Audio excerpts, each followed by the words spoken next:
Vamos para o estudo diário do Tânia, para a data de 29 de Nissan, iniciando o capítulo 43 em Likutei Amarim, Sefer Shel Beinonim, na primeira parte do Tânia.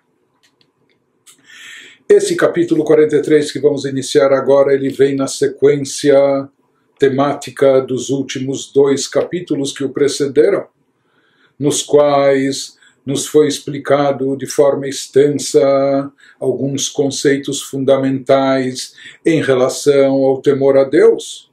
Em primeiro lugar, nos foi esclarecido o quanto é não só necessário, mas indispensável, imprescindível o temor a Deus estar presente em qualquer serviço espiritual, em qualquer culto espiritual a Deus. É indispensável, imprescindível que haja temor a Deus em todas as partes do nosso serviço espiritual.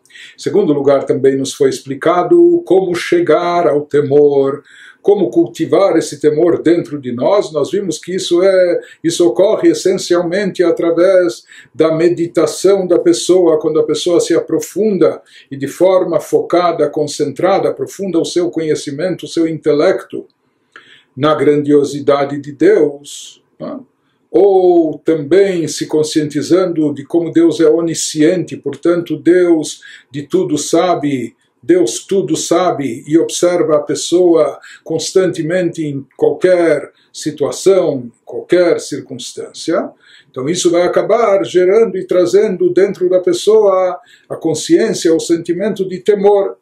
Nós vimos também como o temor é considerado algo simples e elementar, algo fácil de ser acessado, uma coisa relativamente pequena, por assim dizer, na expressão dos sábios no Talmud, porque na realidade, como nós vimos, uma vez que o temor é derivado desse conhecimento focado na grandeza de Deus, e nós, ou seja, isso depende da pessoa conseguir e saber se aprofundar o seu conhecimento na grandeza de Deus.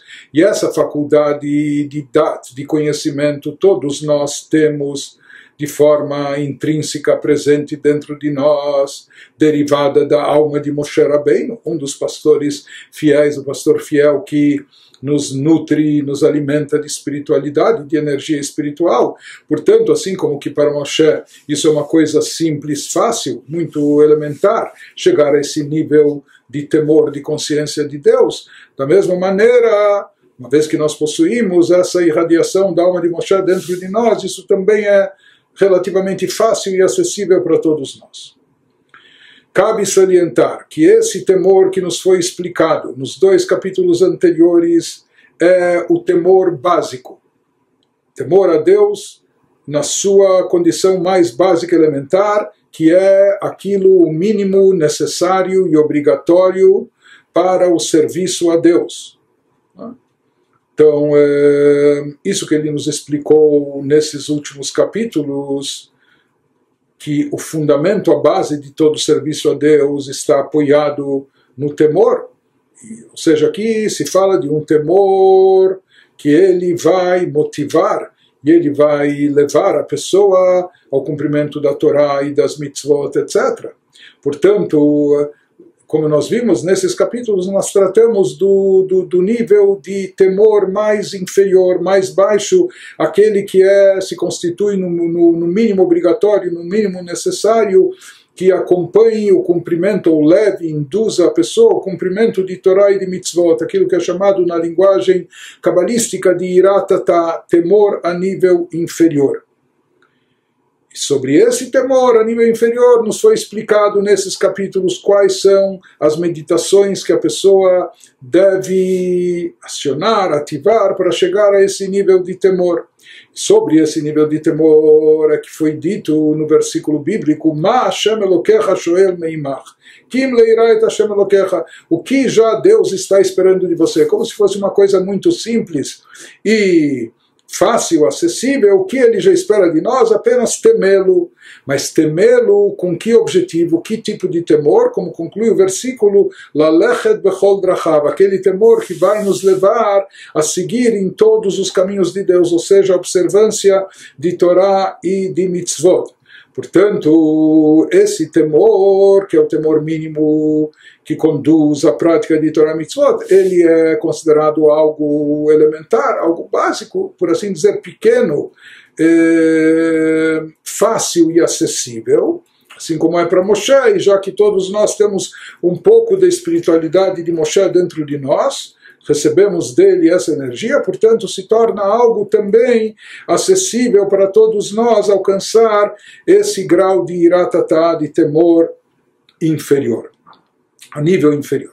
Porém, o temor a nível superior, irailá, ele não se constitui num preparo ou numa introdução para o cumprimento de Torah e Mitzvot, para que eles sejam feitos da forma apropriada, ou seja, ele não é a causa motivadora da Torah e de Mitzvot, pelo contrário, o temor a nível superior é a consequência daquilo que vem após a realização de Torah e Mitzvot, a evolução espiritual da pessoa, a sua elevação, quando a pessoa atingir esse nível, quando a pessoa cultivar sua espiritualidade através de Torah e Mitzvot, aí então, eventualmente, ele vai poder chegar a ira ilá, ao temor a Deus em nível superior. Portanto, no caso do temor a nível superior, Torah e Mitzvot não são a consequência ou o resultado, pelo contrário, eles são a causa, eles serão a causa motivadora, eles serão o trampolim de acesso para a pessoa conseguir se elevar até o nível de ira ilá, de temor superior a Deus, conforme ele vai nos explicar acima, no que mais adiante, no que se constitui, quais as características desse temor a nível superior. E sobre esse temor é aquilo, se aplica o versículo bíblico que já foi explicado também no capítulo 23, que estudamos anteriormente, um versículo bíblico que diz Vaitzavenu Hashem et kol hachukim haele, que Deus nos ordenou todos esses estatutos da Torá, todos esses preceitos mitzvot, com que finalidade? Leirá et Hashem, para chegar ao temor a Deus. Ou seja, aqui nós vemos claramente desse versículo que existem os hukim, os estatutos, os preceitos, para atingir leirá et Hashem, esse grau de temor. Portanto, esse grau que se refere aqui o versículo é o temor em nível superior. O objetivo de todas as mitzvot seria levar a pessoa a esse nível, atingir esse grau de temor a Deus, temor a nível superior. Então, baseado nesses conceitos e após essa introdução, vamos às palavras do próprio Alter Rebbe no capítulo 43. Vehinei al iratata azu, shehu shehi lekiyum mitzvotav yitbarach bibchinat sur merav asetov. Amru im ein ira ein chokhmah. Quanto a esse temor inferior, temor a nível inferior que nos foi explicado e esclarecido nos capítulos anteriores, 41 e 42, e nós definimos esse temor como qualquer temor que inspire diretamente o cumprimento das mitzvot de Deus. E aqui todas as mitzvot, tanto as mitzvot proibitivas, que a pessoa, esse temor que leve a pessoa a se abster de cometer uma transgressão, fazendo algo proibitivo, como também é aquilo que motiva a pessoa a cumprir a vontade de Deus, fazendo os mandamentos positivos, ou na linguagem dos Salmos 34, desviar-se do mal e fazer o bem. Então, a respeito desse temor inferior, então o temor inferior é aquele temor que motiva o cumprimento e prática de todas as mitzvot, positivas e proibitivas. Então, a respeito desse temor, nossos sábios disseram no Pirkei Avot, na Ética dos Pais, se não há temor, não há sabedoria. E nós já comentamos essa Mishnah, essa passagem dos nossos sábios, que ela prossegue e diz, e se não há sabedoria, não há temor.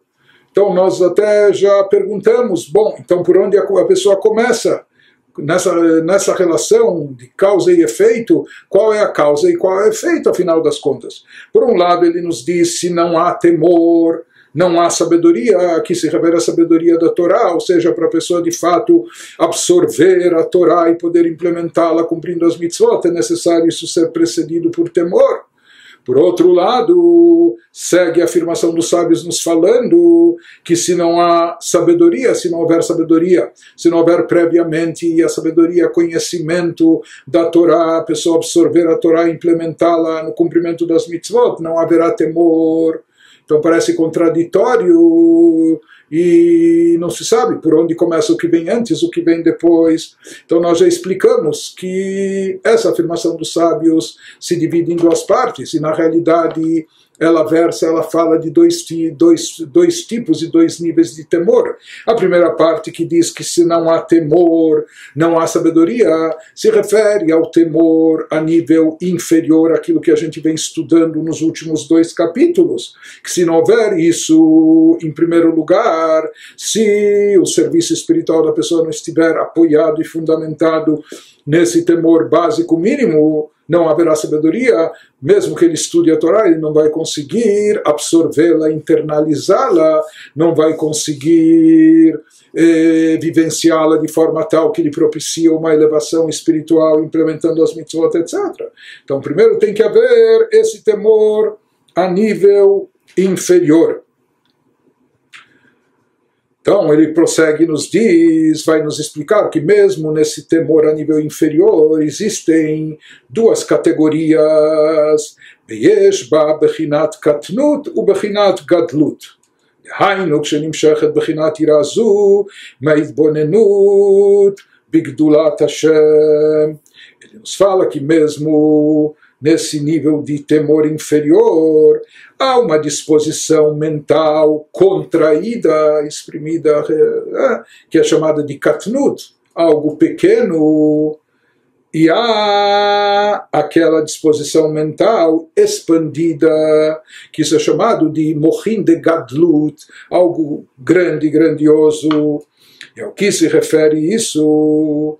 Ele vai nos explicar. Isso significa que quando tal temor, esse temor básico elementar, quando ele é produzido pela meditação sobre a grandeza de Deus, então ele é considerado oriundo de uma disposição mental expandida, ou seja, ele foi derivado aqui de meditação da pessoa, de esforço, de concentração mental por parte do indivíduo, quando o indivíduo de fato refletiu, pensou sobre a grandeza de Deus. Então ele usou de forma expandida o seu intelecto para gerar ou cultivar esse sentimento, ou despertar esse sentimento de temor dentro de si. Nós já vimos que existem situações onde a pessoa não tem cabeça para pensar tanto, ou não tem disposição para se concentrar de tal forma em assuntos abstratos e espirituais, então simplesmente ele dá uma pensada, relance, etc. Então talvez ele vai obter uma certa conscientização do temor a Deus, mas ele nem vai chegar a sentir isso e vibrar com isso no seu coração a nível de sentimento evidente, ele vai ter uma consciência a nível mental, a nível intelectual.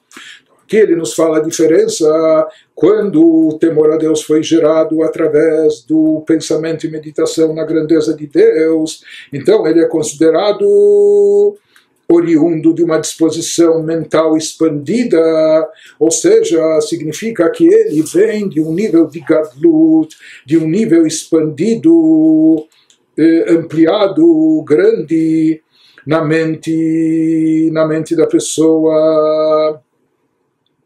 Então, isso que ele está nos dizendo, portanto, que existem esses 2 níveis. Ele começa nos explicando de cima para baixo esses 2 níveis no próprio temor inferior. Existe esse nível expandido, né, que ele, como nós falamos, é derivado do quê?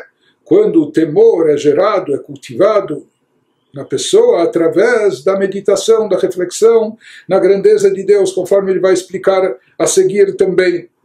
Em contrapartida, nós vamos ver que existe um temor de katnut, mais contraído, né? Mais restrito, limitado. Aquela pessoa que ele não pensa, medita sobre a grandiosidade de Deus, etc. Ele apenas, o que ele sabe, consegue pensar, é que assim como tem câmaras filmando ele, ou escutas gravando ele, então da mesma maneira ele tem noção da onisciência de Deus, ele tem consciência de que Deus tudo vê e tudo sabe, que Deus está lhe observando, né? E isso nós vamos ver, vai gerar também algum tipo de temor a Deus. Mas esse é um temor mais restrito, mais limitado. Inclusive os nossos sábios recomendam isso no Pirkei Avot, na Ética dos Pais também. Estaquer bishloshad varim ben atabal idei haverá. Se você observar 3 coisas, você não vai chegar a pecar. Então saiba de onde você vem, para onde você vai, etc. Enfim. Ou Ain Roá ve'ozen shomat, há sempre um olho te observando, há sempre um ouvido escutando tudo que você diz. A pessoa, tendo isso em mente, estando consciente disso, vai se abster do pecado. Então isso também, porque ele vai temer, ele está sendo visto, está sendo ouvido, também é um tipo de temor, mas é um temor de nível mais baixo, não é? mais contraído, que não se assemelha àquele temor que foi gerado pela meditação sobre a grandeza de Deus, como Deus é o Criador, como Ele dá energia vital para todos os seres e criaturas, etc. Então, aquele indivíduo que se concentrou nisso, meditou sobre isso e conseguiu, a partir disso, cultivar o sentimento de temor, sem dúvida é um temor mais profundo e mais ampliado, expandido, do que aquele simplesmente da pessoa saber que está sendo ouvida e observada. Ele nos explica agora como se chega a esse temor a partir da mente expandida através da meditação e reflexão. Estamos falando em 2 categorias no nível de temor inferior, né?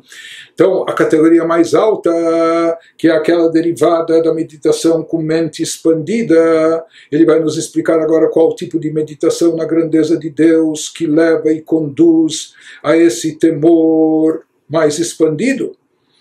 Nos fala quando a pessoa reflete Dei hu memale kol almin umearetz larakia malach tafkuf shana v'chulei uben rakia lerakia chulei raglei achayot keneged kulam v'chulei v'chen ishtalshelut kol olamot lemala mala druma malot. Ele nos traz aqui uma possível meditação que a pessoa pode se concentrar e refletir sobre ela com a mente expandida, se ele quer focar o seu intelecto na grandeza de Deus. Então, quando a pessoa considera como ele preenche todos os mundos, na expressão do Zohar, que a Kadosh Baruch Hu, que Deus memale kol almin, assim como o corpo é preenchido pela alma, da mesma forma, Deus é a alma do universo, assim como o corpo recebe vida da alma, também é Deus que dá vida, vitalidade a todo o universo, todos os seus seres e criaturas. Apenas que a alma dá apenas vida ao corpo, não existência. No caso de Deus, ele também dá existência, faz existir. De qualquer forma, refletindo sobre a extraordinária magnificência de Deus, que se expressa através das miríades de mundos espirituais por ele criados. Ou seja, quando a pessoa reflete sobre tudo aquilo que está descrito nos livros cabalísticos, nos livros místicos, e não só nos livros místicos, ele nos traz aqui uma passagem também um pouco mística, esotérica, trazida no Talmud, no Tratado Hagigah, que também nos fala sobre a grandeza do mundo, do universo. Quando a pessoa considera isso utilizando uma expressão que são termos metafóricos, etc., não necessariamente isso se aplica na forma literal, mas na expressão dos sábios no Talmud, eles falam que uma viagem da Terra ao firmamento, aos céus superiores, leva 500 anos. Por outro lado, só a espessura do firmamento, só para transpor a espessura do firmamento, é outra viagem de 500 anos. Tudo isso nessa linguagem metafórica dos nossos sábios. Bem como a distância, se fala que existem sete céus, 7 níveis de firmamento, então se fala que a distância entre cada firmamento e o que está acima dele também é de 500 anos o percurso, por assim dizer, e acima deles, dos 7 céus, dos níveis de firmamento, estão os anjos sagrados, e os pés dos anjos equivalem a todos eles juntos, a todos os níveis. Abaixo, isso somente a parte inferior dos anjos, isso é equivalente a todo esse percurso, toda essa distância, toda essa amplitude, de tudo que foi descrito até então, e assim segue essa descrição dos nossos sábios no Talmud.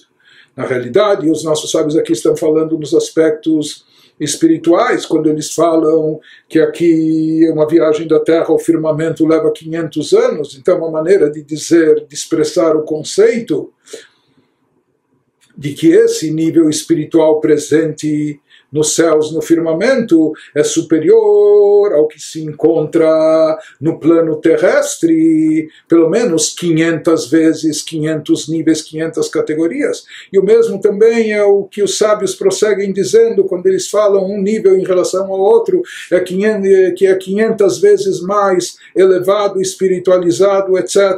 E quando ele nos fala dos anjos, ou quando ele nos fala dos pés dos anjos, por assim dizer, que equivalem a tudo, com isso ele também quer nos falar, o Talmud quer nos descrever de uma forma metafórica como o nível de espiritualidade que reina entre eles é imensamente maior e superior a tudo aquilo que está embaixo. Quando a pessoa tem um pouco de conhecimento, aqui não é um conhecimento só de geografia, mas é um conhecimento da natureza do mundo, etc., mas é um conhecimento também da ordem espiritual, de tudo presente no universo, em termos espirituais também, conforme descritos nos livros.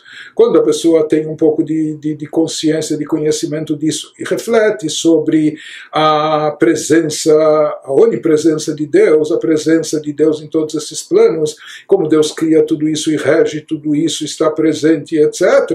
Quanto mais aqui a pessoa entender a grandeza do mundo, a grandeza do universo, a grandeza do cosmos, a grandeza não só do mundo físico terrestre e seus planetas, o espaço sideral, mas quando ele compreender também toda a grandeza dos mundos espirituais, Atzilut, Briá, Yetzirah, Siyah, com todas as criaturas elevadas espirituais contidas neles, etc. Então, quanto mais a pessoa conhece aqui sobre a grandeza do mundo e universo, e ela sabe que todo esse mundo e universo só existe a partir de Deus, Deus é a força vital, Deus é que está injetando a cada instante energia para que tudo isso exista, não é? Então, isso vai lhe levar ao temor a Deus, isso vai despertar dentro dessa pessoa um sentimento de temor e reverência a Deus. Parece uma coisa grandiosa, sublime, elevada, de fato é. Porém, isso ainda é, como nós falamos, considerado, é o amor que vem da mente expandida, é o temor derivado da mente expandida, da meditação, concentração na grandeza de Deus. Porém, ainda é considerado iratata, o nível superior, o nível mais alto, mas do temor a nível inferior. Por que mesmo toda essa meditação, toda essa concentração em todos esses aspectos da presença e atuação divina em todos os planos do universo, físico, material, bem como abstrato, espiritual, por que tudo isso ainda se constitui num nível de temor inferior e ainda não chega a ser considerado temor a nível mais alto, superior? Nos explica o Alter Rebbe que essa meditação com a mente expandida, que ela inclui não somente refletir sobre todos os mundos, seres e criaturas, mas ela inclui também refletir sobre a cadeia de desencadeamento da energia divina, aquilo que é chamado de Shtalshelut, desencadeamento dos mundos espirituais, que se estende para o alto e além, até as maiores alturas.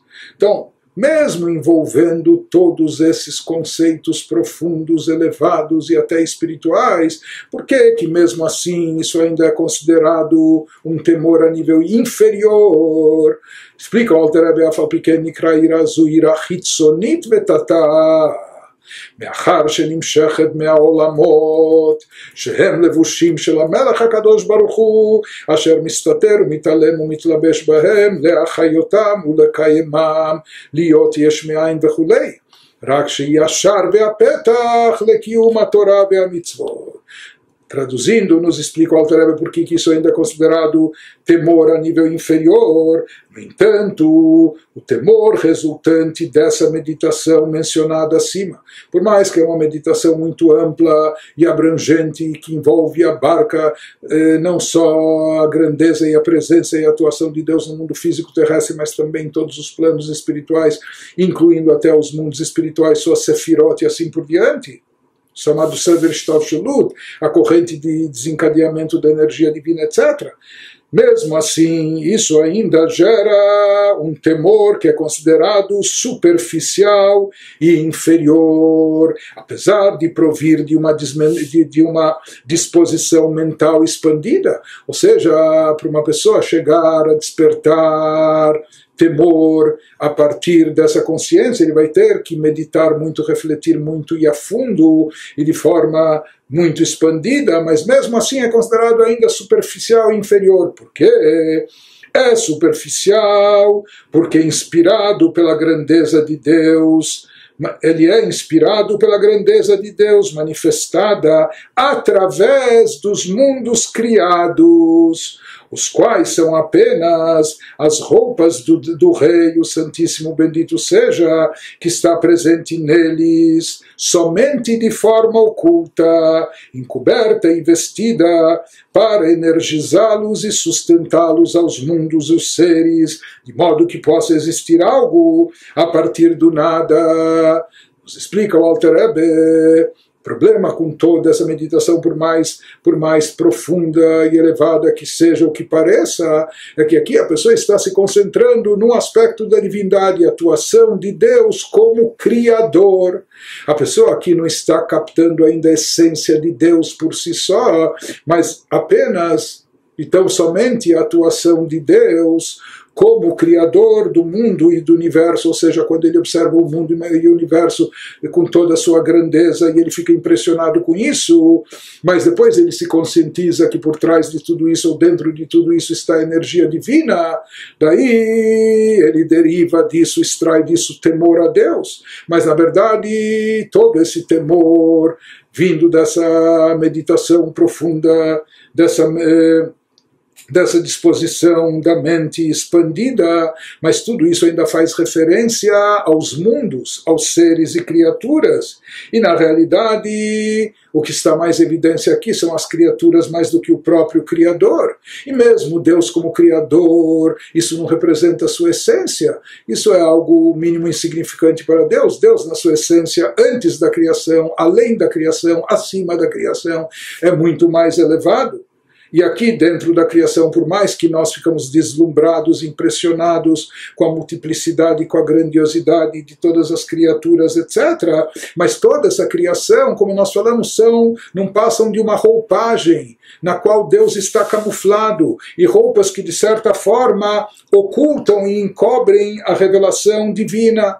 Deus está presente, a sua energia a energia vital está presente em todas as criaturas e por isso elas existem, mas essa energia divina está oculta, encoberta e vestida, não é? Porque se ela estivesse revelada, tudo se anularia diante da luz divina, por isso ela tem que estar condensada depois de tzimtzumim, limitada e etc., oculta, encoberta e vestida, para energizá-los e sustentá-los, de modo que possa existir algo a partir do nada, senão se estivesse revelada sem limitações, sem condensações, então simplesmente as criaturas se anulariam por completo e não haveria criaturas como estão sendo vistas. Então ele nos diz, esse é o problema dessa meditação, que ela ainda envolve um aspecto, por assim dizer, limitado da atuação divina. Então, de fato, a pessoa meditou sobre a grandeza de Deus, mas é o tipo de grandeza divina que, em relação para nós, é uma coisa impressionante, mas para Deus isso está relacionado, como diz o Zohar, Memale Kol Almin, que ele é onipresente, ele preenche todo o universo. Para nós, o universo é uma coisa imensa, a imensidão do mundo, do universo. O fato de Deus preencher tudo e dar vida a tudo, para nós é algo impressionante. Mas para Deus isso ainda é insignificante. Ou seja, uma vez que nessa meditação a grandeza de Deus está sendo ainda medida, avaliada a partir dos mundos, tomando os mundos, universos, criaturas como referência. Então, e por isso, quanto mais a pessoa sente a grandeza do mundo, imagina o funcionamento, os astros, o sol, a lua, as estrelas e os planetas e etc. Então, quanto maior for a sua percepção da grandeza do mundo e do universo, da complexidade do mundo e do universo, ele vai sentir mais ainda a grandeza de Deus, ou temor pela grandeza de Deus, sabendo que por trás de tudo isso, a atuação divina. Porém, como nós falamos, aqui não se trata de captar a grandeza de Deus por si só, a grandeza de Deus na sua essência, mas sim tudo que é vislumbrado aqui é a partir do mundo, do universo, das criaturas.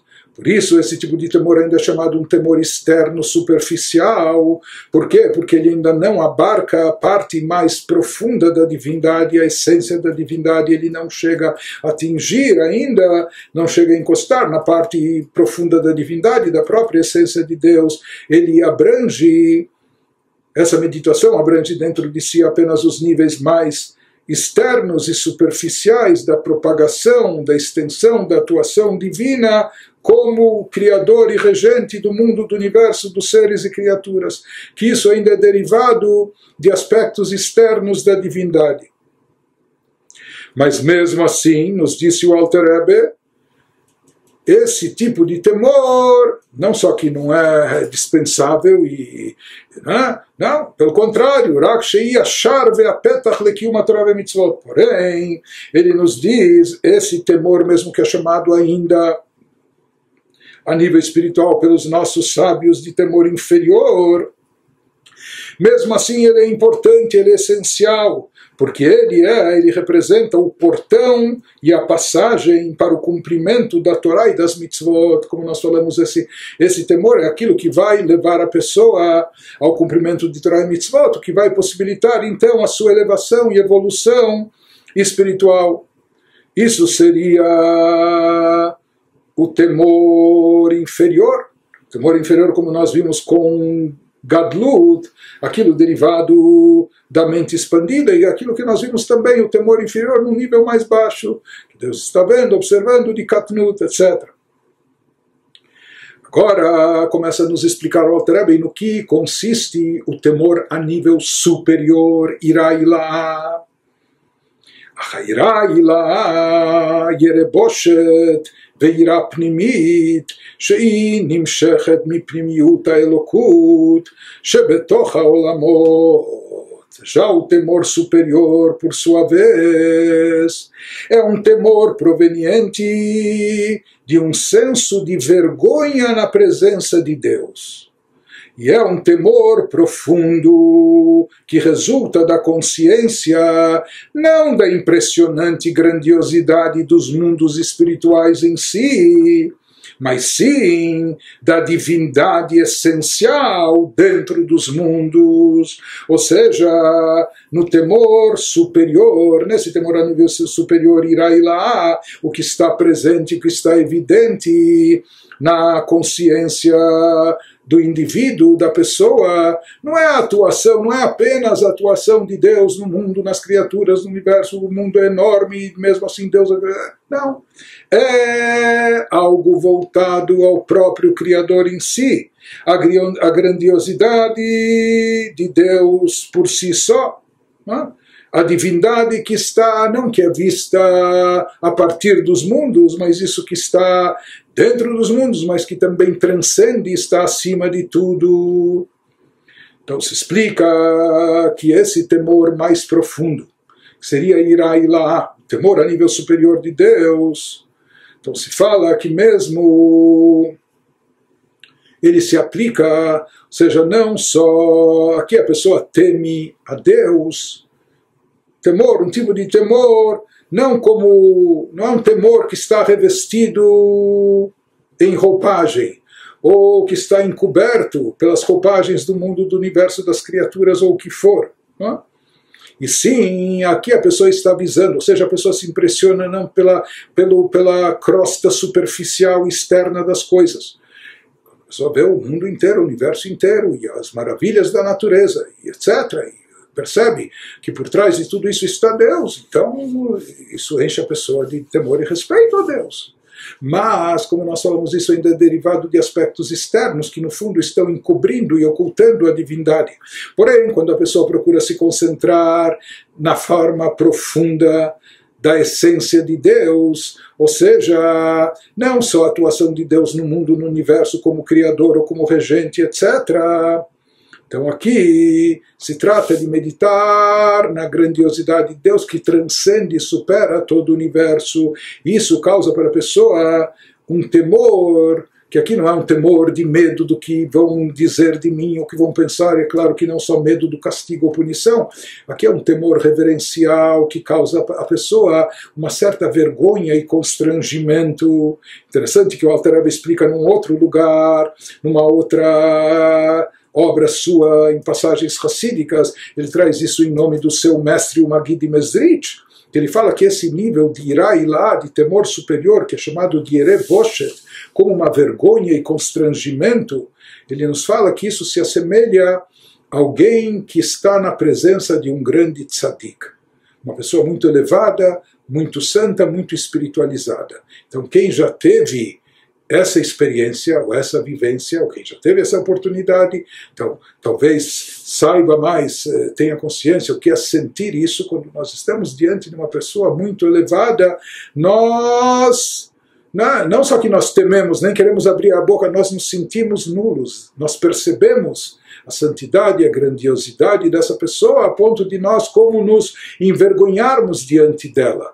Nós sentirmos até constrangimento, sentindo a nossa insignificância diante delas, de pessoas assim. Então se fala que aqui no caso de um tzadik, não é que a pessoa, por exemplo, no caso de um rei, talvez esse rei ele pode condenar a pessoa, pode decretar vida e morte, esse rei tem poder, tem não sei o que, e isso intimida a pessoa. Isso é um tipo de temor, mas é um temor mais externo, que vem aqui do poder do rei e da sua autoridade. No caso do tzadik, no caso do temor reverencial, da vergonha e constrangimento, desse tipo de temor que a pessoa sente diante de um tzadik, é uma coisa muito mais elevada, muito mais profunda, muito mais interna, íntima. Porque aqui o tzadik não intimida a pessoa, não é que ele está assustando a pessoa, ou que ele pode puni-lo, pode castigá-lo, ou pode condená-lo. Não é isso que leva a pessoa a ter esse temor a nível de constrangimento, vergonha. A pessoa simplesmente percebe a grandeza espiritual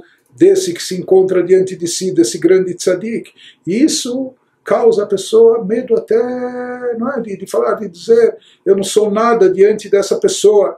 E aqui, não importa esse tzadik, se é uma pessoa forte, vigorosa, porque a pessoa não está assustada com a força dele, ou com o seu porte físico, ou com o seu poder, não é nem pelo seu poder, nem pela sua força, nem pela sua aparência.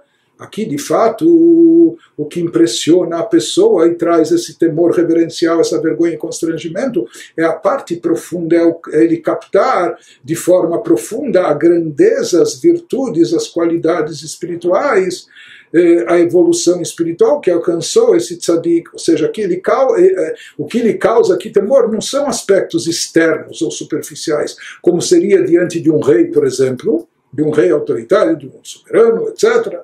Aqui no caso do tzadik, não é nem o seu corpo, nem sua aparência, nem o seu poder, nem sua força, mas sim são aspectos internos mais profundos, são suas qualidades, suas virtudes, sua elevação espiritual, isso que deixa a pessoa temerosa até de se movimentar diante de uma pessoa tão santa, tão sagrada. Então isso seria um exemplo para a gente descrever o que significa a irá, o temor a nível superior, como nos diz o Alter Rebbe, que é algo que causa como uma vergonha, constrangimento diante da grandeza de Deus.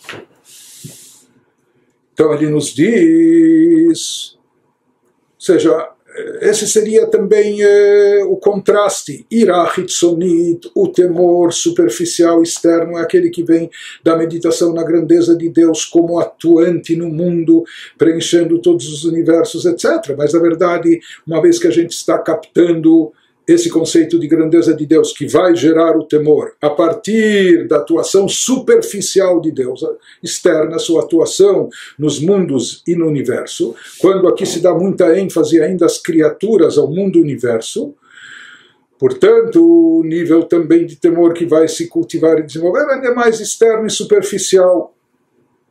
Isso, ele não representa uma anulação completa diante de Deus. Já esse nível mais interno e profundo, quando a pessoa se concentra na própria essência divina, Deus como ele é por si só, independente, antes e acima da criação e dos mundos, que Deus é completamente desvinculado e transcendental, completamente apartado dos universos, dos mundos, totalmente superior. Tá? Então isso vai levar a pessoa a algo muito mais profundo, a um sentimento muito mais profundo, interno, íntimo, que toca no seu âmago.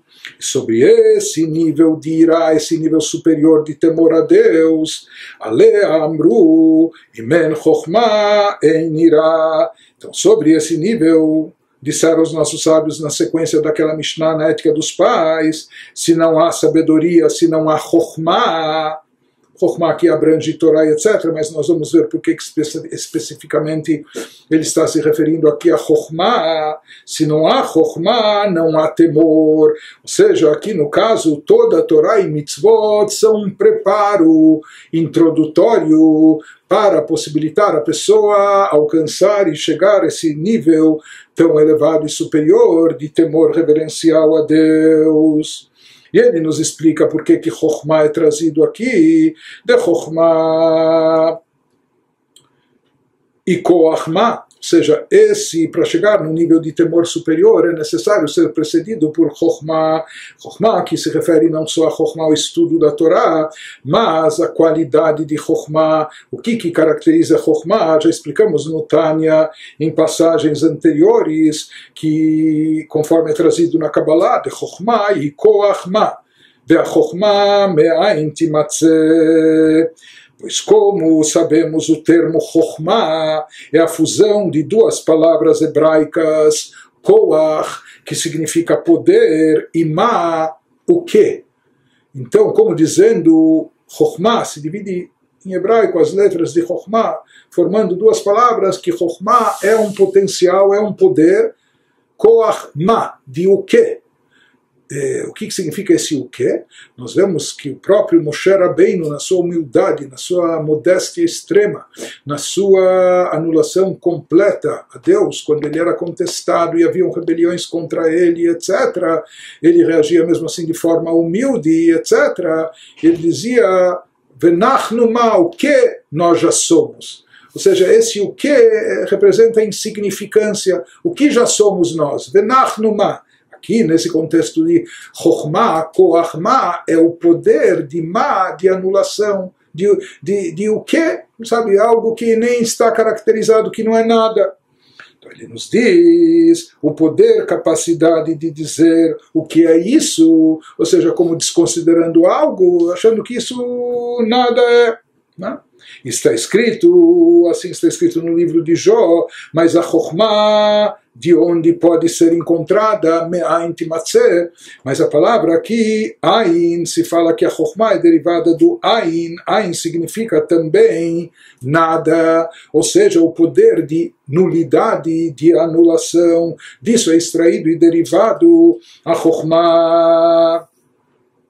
Então, Chokhmah, em outras palavras, e nós já vimos isso, como falamos no Tânia, em capítulos anteriores, isso está associado ao poder de anulação.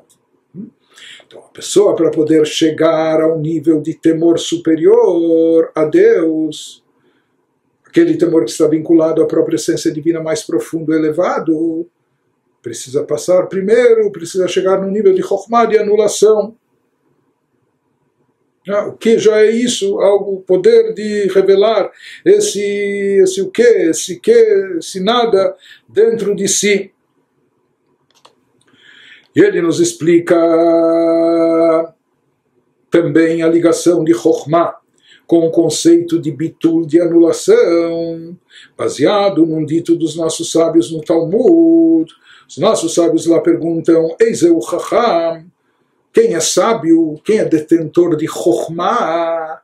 Haroet Anolad, aquele que vê, literalmente o sentido da mensagem dos nossos sábios lá no Talmud, é aquele que vê o que está por nascer. Ou seja, sábio é aquele que sabe prever as consequências, que sabe se antecipar, sabe medir os atos, ele sabe ver de antemão aquilo que vai sair de cada uma das atitudes ou decisões. Né? Aroet anulado, aquele que vê o que está por nascer.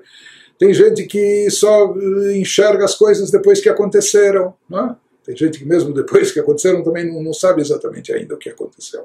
Mas se diz que o sábio é aquele que se antecipa e ele já sabe quais vão ser os desdobramentos, quais vão ser as implicações ou as consequências de cada ação. Então quem é sábio, Aroet Anolad, aquele que vê o que está ainda por nascer. Esse é o sentido literal do ensinamento dos sábios, mas aqui ele nos dá um ensinamento mais místico e profundo, quando ele nos diz: Beizeu Chacham Aroet Anolad, Perush Roe Kol Davar, Ech Nolad Venithave Me'ain Leyesh, Bidvar Hashem Veruach Piv Yitbarach, como שכתוב, Veruach Piv Kol Tzeva.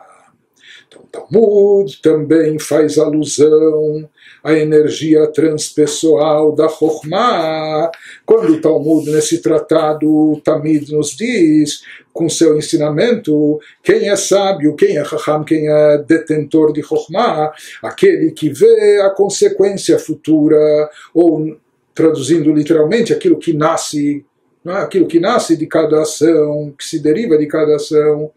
Isto é, isso significa, aqui no sentido mais místico, explicou Alter Rebbe, quando a pessoa usa sua Chokhmah, quem é Chacham? Aquele que usa Chokhmah para ver, perceber que tudo no universo nasce, o que está por nascer, o que nasce de cada coisa, ou seja, aqui ele explica, esse é o Chacham, quem é detentor de Chokhmah, aquele que vê o que nasce, significa, ele vê de onde nasceu, de onde surgiu tudo, o que está dando vida e energia a tudo, como existem todas as coisas, aquela pessoa que sabe ver e perceber que tudo no universo nasce e vem a existir continuamente, tornando-se algo a partir do nada. Então, de onde vem essa força, essa energia?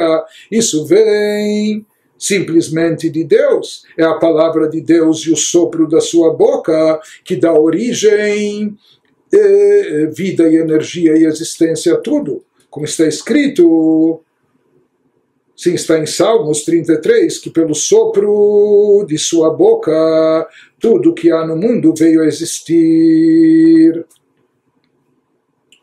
Portanto, aqui ele nos explica que o sábio vê aquilo que nasce, quando está nascendo, ou seja, ele percebe que a cada momento, como a gente falou que Deus renova a criação a cada instante, a cada momento ele está emitindo essa energia vital para manter as criaturas existentes e não voltarem ao seu estado original, que era o nada absoluto.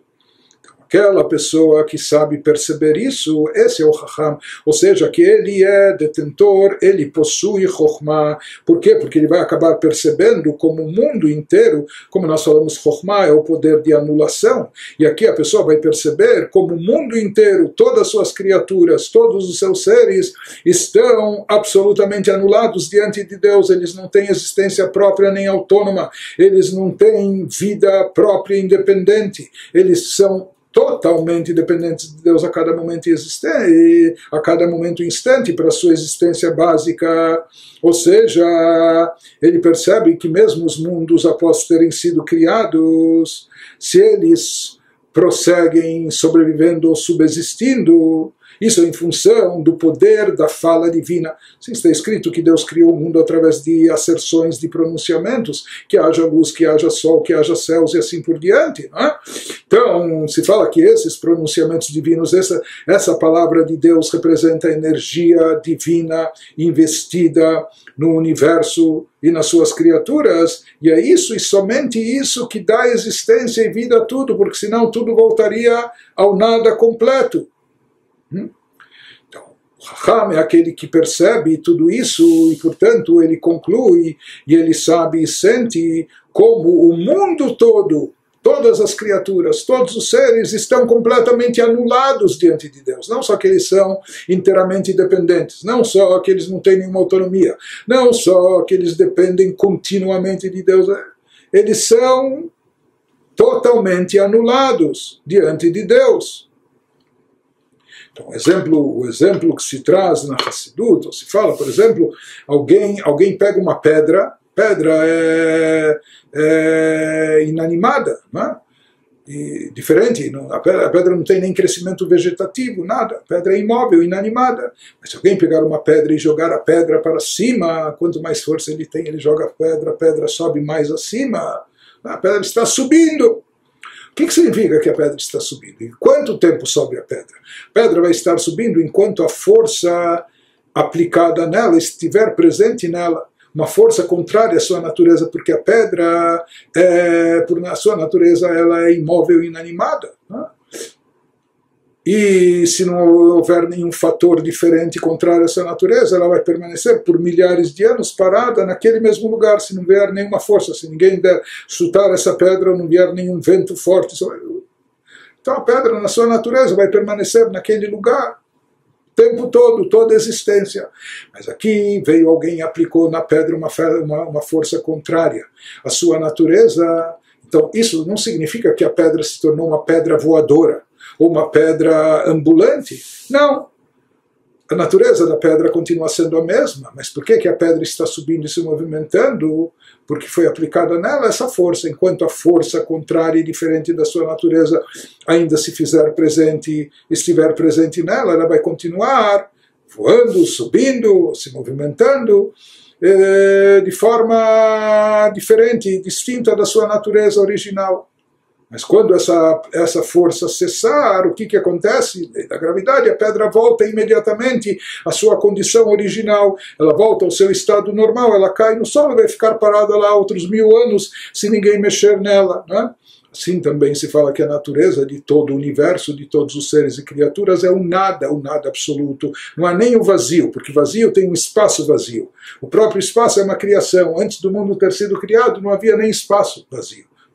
Então havia um nada absoluto, e a partir do nada Deus criou a existência, Deus fez existir, criou seres e criaturas, mas esses seres e criaturas, para continuarem existindo, é necessário que essa força divina esteja constantemente, ininterruptamente, esteja aplicada sobre elas, sobre as criaturas, sobre os seres, porque caso contrário, se parar de injetar, se parar de emitir essa força que faz as criaturas estarem fora do seu estado natural. Qual é o estado natural original de tudo? O nada. Se parar de atuar sobre elas com essa força que lhes dá vida, energia, como aquela força que faz a pedra subir, tudo volta ao seu estado original, que é o nada.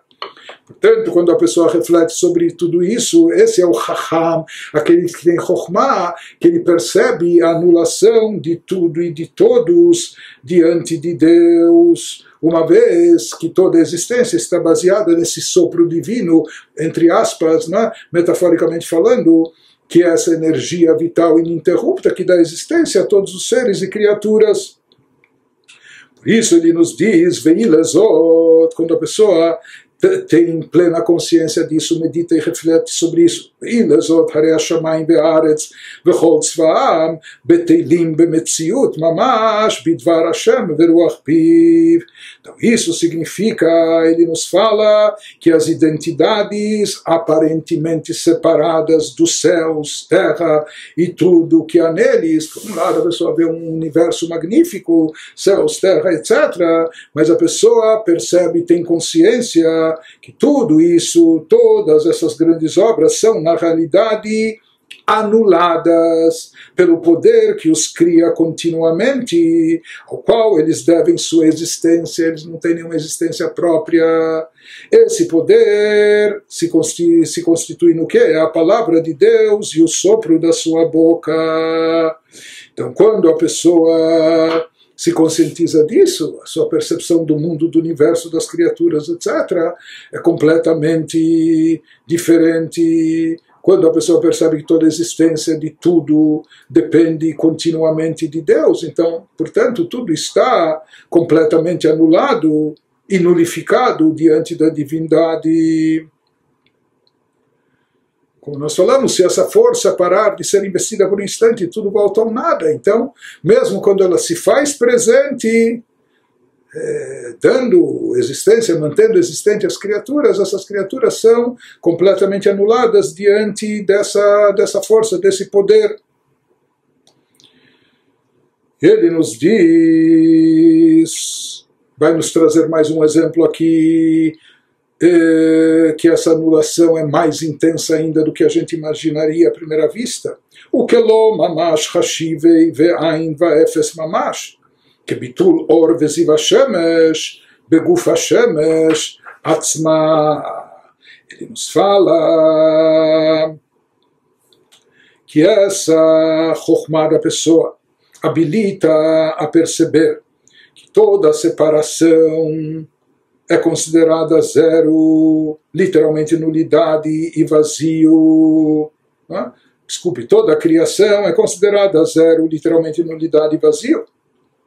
Como os raios e a luz do sol são anulados, perdendo sua identidade individual, quando dentro do próprio globo solar. Esse é um exemplo que o Alter Rebbe elabora muito na segunda parte do Tânia, no Shara Ichud Ve'emunah, mas já mencionou isso de passagem também no capítulo 33. Então, por exemplo, quando nós temos os raios do sol iluminando sobre o mundo, etc., então, na verdade, os raios do Sol, eles são derivados do Sol. Eles são uma extensão do Sol. Porém, na prática, os raios do Sol, eles se encontram num lugar onde o próprio Sol não se encontra. Mas eles sempre continuam vinculados, dependentes do Sol.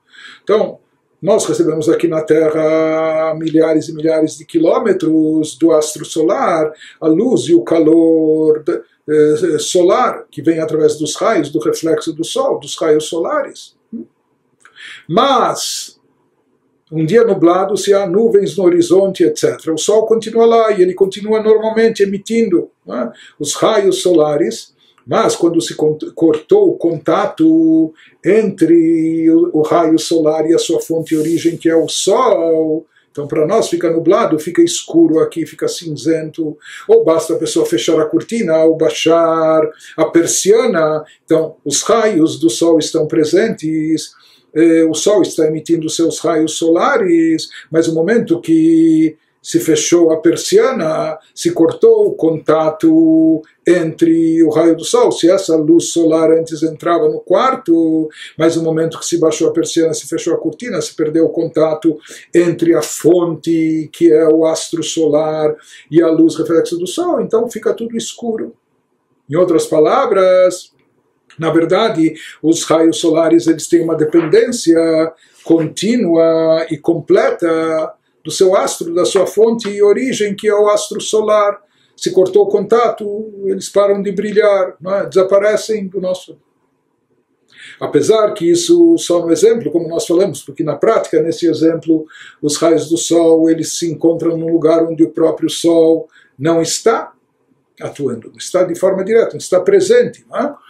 Porém, transpondo esse exemplo, essa metáfora em relação a Deus, que ele nos traz isso só para ilustrar, ou prosseguindo com esse exemplo, existe um nível de dependência e de anulação dos raios solares em relação à sua fonte e origem, o próprio Sol, como nós falamos, que mesmo quando eles estão expandidos para fora do globo solar, quando eles estão iluminando, no momento que se cortou o contato, que se fechou a cortina, ou etc., se cortou o contato, então acabou, eles não têm nenhuma presença própria, nenhuma independência, eles estão totalmente vinculados e dependentes, ligados à fonte de origem, que é o astro solar.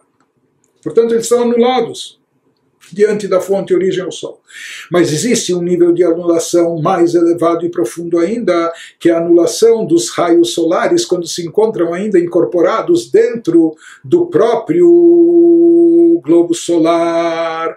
Quando os raios, porque se os raios do Sol estão fora, se eles estão fora e conseguem brilhar, iluminar, aquecer mesmo fora, não há dúvida que eles existem também dentro. Mas dentro eles nem podem ser distinguidos, eles nem podem ser percebidos, eles nem têm identidade própria, porque dentro do próprio Sol eles estão absorvidos no globo solar, eles perdem sua identidade própria, por assim dizer, como se uma pessoa pegar um fósforo aceso e jogar numa... Como, trazendo como exemplo, se a pessoa pegar um fósforo aceso e jogar numa labareda, se tem um incêndio, Deus nos livre, uma fogueira gigantesca, e a pessoa joga, depois que aquela pequena chama do fósforo se misturou e se incorporou à grande fogueira, enorme labareda, ela já não pode mais ser distinguida. Ninguém vai ver, olha, aquele pedacinho lá da chama, isso é a chama original do fósforo. Não. Ela se incorporou, foi totalmente absorvida, desapareceu, perdeu sua identidade própria, desapareceu dentro da imensidão da labareda. Da mesma forma, ele nos diz que os raios solares, quando estando dentro ainda do próprio globo astrosolar, lá eles estão completamente anulados, não têm identidade nenhuma. Da mesma forma, agora transpondo a metáfora para o exemplo que ele quer nos trazer, a energia divina que dá vitalidade para todos os seres e criaturas no universo. Então, no caso da divindade, essa energia divina nunca está apartada de Deus, não é como no Sol, que às vezes o raio do Sol pode estar num lugar onde o próprio Sol não se encontra. Por quê? Porque Deus é onipresente, Deus está em todo lugar.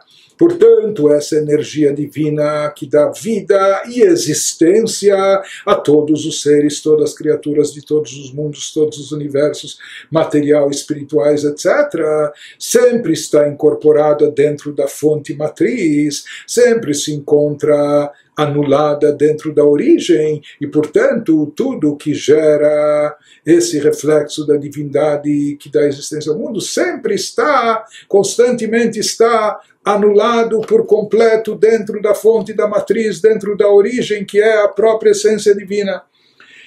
Em outras palavras, ele nos diz que com isso a pessoa, refletindo e meditando nisso, a pessoa vai se conscientizar, isso é Chokhmah, anulação, vai se conscientizar da grande e profunda anulação de todos os seres e criaturas diante de Deus, diante do Criador. Não é? Que é uma anulação intensa, completa, como anulação, semelhante à anulação dos raios solares, quando dentro do próprio globo solar, que perdem identidade, são completamente nulos, não só insignificantes, imperceptíveis. E assim é em relação a todas as criaturas, todos os seres, em relação a Deus.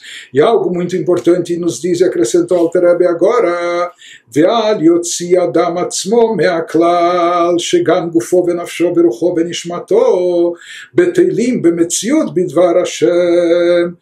O indivíduo nunca deve excluir-se do grupo, nas palavras do Talmud. Ou seja, quando dizemos que tudo no universo se encontra absorvido na existência de Deus, esse tudo inclui cada um de nós, a pessoa e sua alma, com todos os aspectos da sua alma, o que significa que todos os componentes da sua alma, sua nefesh, ruach e neshama, também são anulados e perdem sua identidade separada, quando diante pela palavra de Deus, o poder que os cria.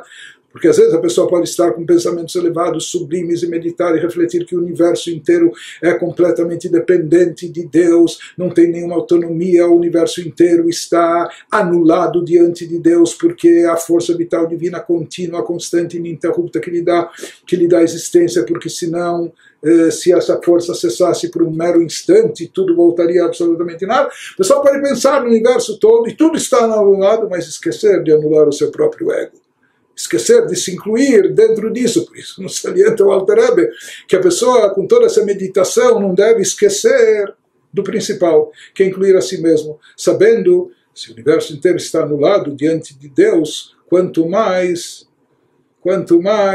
eu próprio, eu mesmo, e não só nos aspectos físicos meus, ou materiais, etc., mas até nos aspectos espirituais, com todos os níveis da alma e etc. Quando a pessoa então refletir e meditar sobre isso, ele vai sentir uma anulação completa diante de Deus, e esse é o significado do dito dos sábios na Ética dos Pais. Imen Chokhmah ein irá, se não houver, se faltar Chokhmah, Chokhmah é essa sabedoria, essa meditação, essa consciência de nulidade, de insignificância. Se faltar Chokhmah, anulação diante de Deus, não vai se conseguir chegar a esse nível de irá, o nível superior de temor divino. Somente aquele que tem Chokhmah, o Chacham, e daqui a gente vê que isso está ligado com a anulação, porque é aquele que vê como tudo nasce, como tudo existe, e que o quanto tudo é dependente de Deus. Então somente aquele que tem essa Chokhmah para perceber e sentir a anulação, a dependência e a anulação completa de tudo diante de Deus, e tudo inclui a mim mesmo, o próprio ser.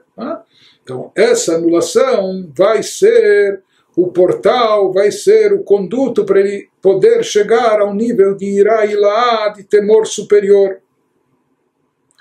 Agora acrescenta o Alter Rebbe que esse nível de anulação diante de Deus é mais profundo ainda, é mais elevado. Ele vai acrescentar algo que ele já elaborou também um pouco em capítulos anteriores. Ele nos diz, Vediburoi Itbarach meyuchad bemachshavto chulei. Quando ele nos falou que tudo está anulado diante de Deus, uma vez que tudo perde sua identidade separada pela palavra de Deus. Mas aqui ele nos diz, conforme a gente já aprendeu, estudamos isso no capítulo 21, que a fala de Deus não é como a fala humana. Quando o ser humano fala, as palavras saem, as palavras estão fora da pessoa. Não é? As palavras atingem alguém que está fora da pessoa. Ele fala para o próximo, para o semelhante. Até o próprio alento, o sopro que sai da sua boca é algo que é externado, que vai para fora do seu domínio. Porém, a fala de Deus não é como a humana. Por quê? Porque no caso de Deus, já que Deus é onipresente, então a fala de Deus, que representa a energia criativa que Deus investe no universo, ela está sempre incorporada dentro do próprio Criador. Então, a fala de Deus não é como a humana, que deixa a pessoa depois que é emitida. Se diz que a fala de Deus é una com ele, assim como o seu pensamento, assim como no ser humano o pensamento está unificado com a pessoa. O outro, próximo, semelhante, não leu os pensamentos, ele não externou enquanto ele não falou. O pensamento está unificado com ele. Se diz que em relação a Deus, a fala é como o pensamento, assim como o pensamento nosso está dentro de nós, diferente da fala que é externada, é colocada para fora, em relação a Deus até a fala. E lembrando aqui que a fala é uma metáfora.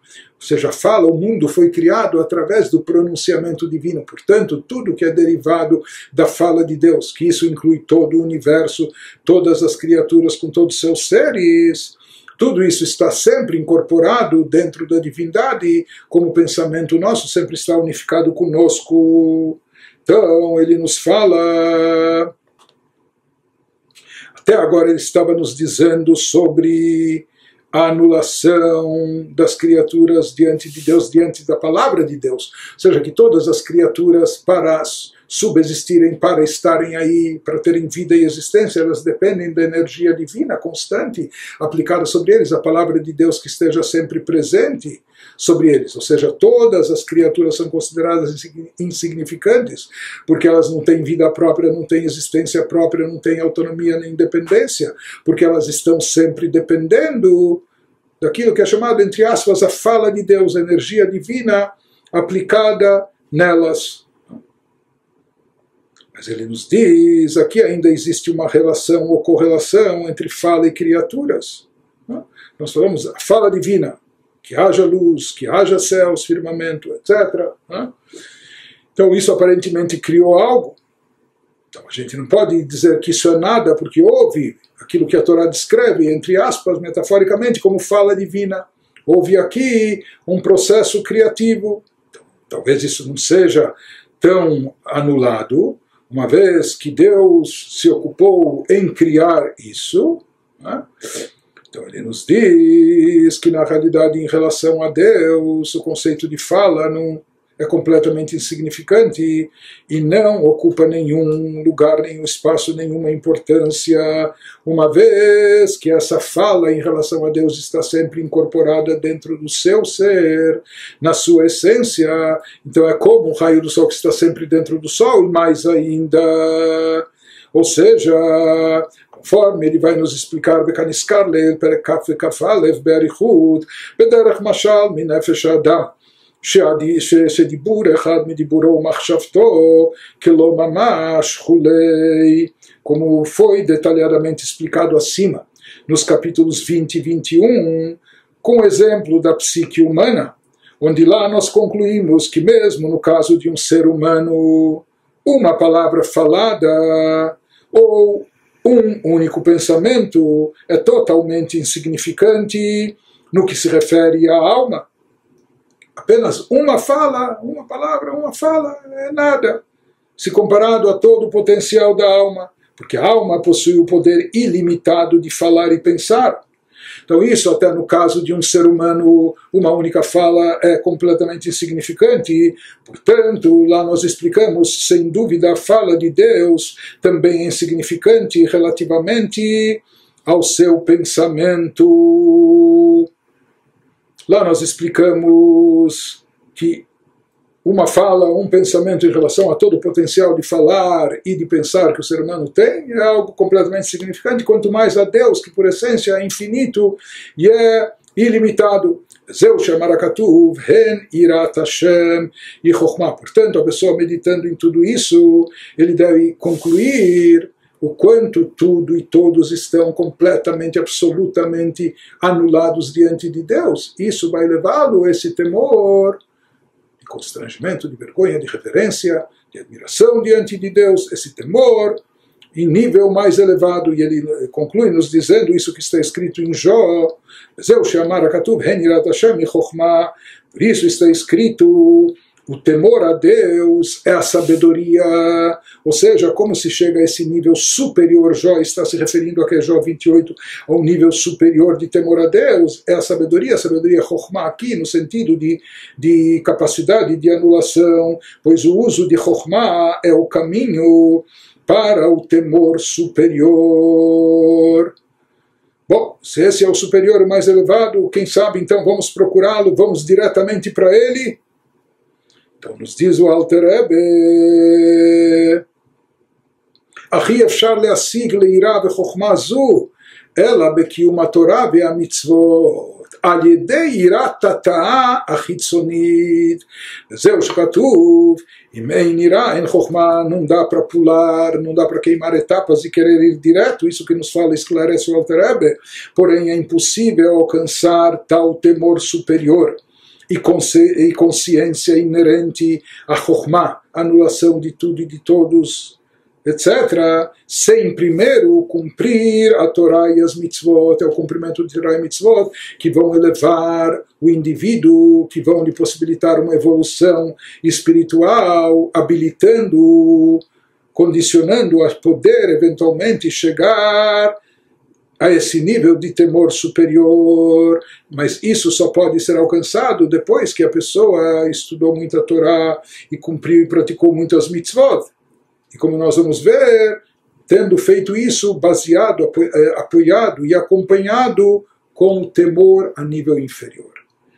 Conforme aprendemos no capítulo 41, o cumprimento de Torá e das mitzvot, que isso é a chave, representa a chave do temor superior, requer temor inferior, superficial. Então, para chegar ao temor a nível superior, primeiro tem que ter cultivo de espiritualidade e evolução, elevação espiritual através de Torá e Mitzvot. Por outro lado, para poder chegar a Torá e Mitzvot de forma efetiva, que isso de fato eleve a pessoa, espiritualize a pessoa, é necessário que elas sejam precedidas daquele temor inferior, aquele temor nem que seja a nível básico, superficial, aquilo que nós explicamos longamente. Por isso os sábios disseram, se não há temor, aquele temor básico, elementar, temor a nível inferior, não há chokhmah. Se não tiver temor inferior e cumprir os mandamentos primeiro, a pessoa não conseguirá obter a consciência inerente, a chokhmah e o temor superior. Portanto, aqui não há pulos e sobressaltos, não há atalhos, há um roteiro, não é? A ser seguido, há um preço a ser pago, por assim dizer. Ou seja, somente através do cumprimento de Torá e Mitzvot a pessoa pode eventualmente almejar chegar a esse nível de temor a nível superior. E como ele já nos explicou no capítulo 23, o motivo disso é que esse temor a nível superior, ele precisa ser sentido, ou seja, ele vem de uma percepção da parte mais profunda da divindade. Como a gente falou, não só da atuação de Deus como Criador, que isso ainda é visto como algo externo e superficial, mas o temor a nível superior é derivado daquilo que a pessoa captou, da essência, do âmago, da parte interna da divindade, aquilo que está acima dos mundos do universo. E isso só é possível sentir quando? Não é possível sentir de outra maneira, a não ser através de Torá e Mitzvot. Por quê? Porque toda a luz divina que se revela no mundo, que se faz evidente a energia divina presente no mundo, é só derivada das partes externas da divindade. Isso é derivado de um lado superficial da divindade. Somente, apenas, então, somente Torá e Mitzvot. Torá e Mitzvot são divindade pura.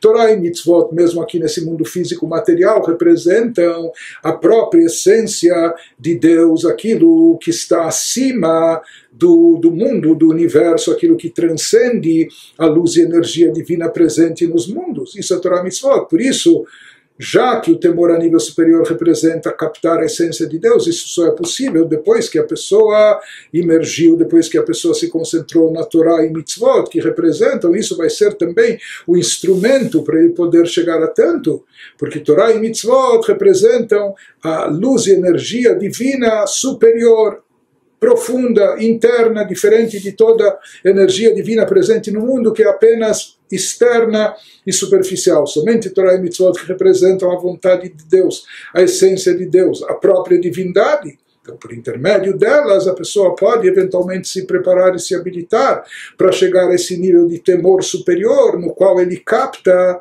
não só os níveis externos e superficiais da divindade, mas a própria essência divina, o âmago, a parte profunda da divindade. Mas tudo isso para acontecer, não só que ele precisa se dedicar antes a Torá e Mitzvot, mas ele precisa se dedicar a Torá e Mitzvot de forma apropriada. O que significa Torá e Mitzvot de forma apropriada? Quando elas são precedidas e acompanhadas por temor a Deus. Aquele temor básico, original, que explicamos nos 2 capítulos anteriores, o temor chamado a nível inferior. E ele nos diz, e isso significa não necessariamente que o temor, que são passar de anos, são graus e níveis.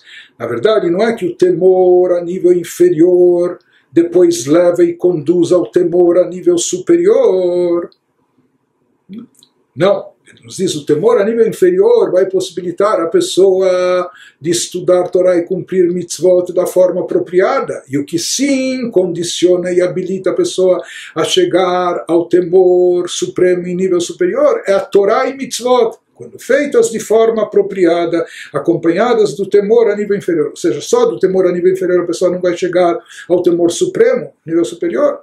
Ela vai chegar através de Torá e Mitzvot, mas essa Torá e Mitzvot sempre tem que estar acompanhada desse temor básico elementar que nós mencionamos. E essa explicação, portanto, mais profunda da Mishnah dos nossos sábios, Imein irá en Chokhmah, se não há temor, o temor básico elementar, não vai haver a Chokhmah, se referindo a Chokhmah da Torá, a sabedoria da Torá, e o poder de anulação, e por outro lado, se não houver esse poder de anulação, en Chokhmah, en irá, não vai se chegar ao nível supremo e elevado de temor mais profundo da essência divina. Com isso, o Alter Rebbe, ele concluiu essa longa explanação, ele terminou de nos explicar os dois níveis gerais. Esses níveis, é claro, que se subdividem em várias e várias categorias, mas aqui ele terminou de nos explicar os dois níveis de irá, de temor, o que significa, em relação a Deus, o temor a nível inferior e o que significa o temor a nível superior.